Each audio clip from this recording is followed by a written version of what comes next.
నారాయణట్రా పూజలు తెగ చేస్తున్నాడు. ఏంటి నారాయణ పూజలు తెగ చేసేస్తున్నావు? ఎవరి కోసం? ఇంకెవరి కోసం రా, మన నాయకుడు కన్నబాబు గారి కోసం.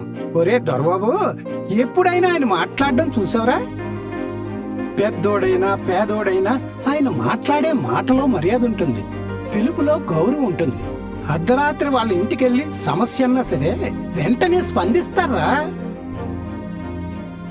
అంతెందుకురా, ఎవడైనా వార్డు మెంబర్ గా గెలిస్తేనే ఎంతో ఫౌజు కొడతారు.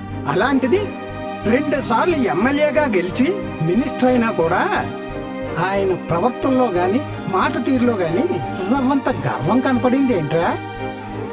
నీకు గుర్తుందిరా దొరబాబు, మన కాలువల్లో నీళ్లు ఇంకిపోయి పంట పొలాల్లోకి నీళ్లు వచ్చేవే కావు. అలాంటిది ఆయన వచ్చిన తర్వాత కాలువలన్నిటికీ కాంక్రీట్ తో అండర్ వర్క్ చేయించి పొలాలన్నిటికీ నీళ్లు అందేలా చేశాడు ఆయన. అది చూసిన అప్పటి సీఎం గారు ఆయన్ని మెచ్చుకుని మిగతా కాలువ పనులన్నీ అలాగే చేయమని ఆదేశాలు ఇచ్చారా. అంతెందుకురా, ఆయన వచ్చాక బీచ్ ఫెస్టివల్స్ అని మొదలు పెట్టారు. అవి పెట్టాక మన కాకినాడ బీచ్ కేకలొచ్చిందిరా.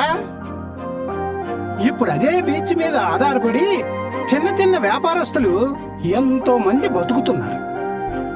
ఇంకా శిథిలావస్థలో ఉన్న 102 దేవాలయాలకు నిధులు విడుదల చేసి పునర్నిర్మించారు. గడప గడపకు రోడ్లు, డ్రైన్లు, అలాగే సచివాలయాలు, క్లినిక్లు, ఎస్సీ, బీసీ, ఓసీ, మైనార్టీలకు కమ్యూనిటీ హాల్లు, ఇలా చాలా చేశాడు ఆయన. మనం అంతా ఇంత ప్రశాంతంగా ఆనందంగా ఉన్నామంటే కారణం ఆయనేరా. ఒరేయ్, రాజకీయ నాయకులు అన్ని ప్రాంతాల్లోనూ ఉంటారా, కానీ జనం మెచ్చిన నాయకులు మన కన్నబాబు గారిలాగా చాలా అరుదుగా ఉంటారు.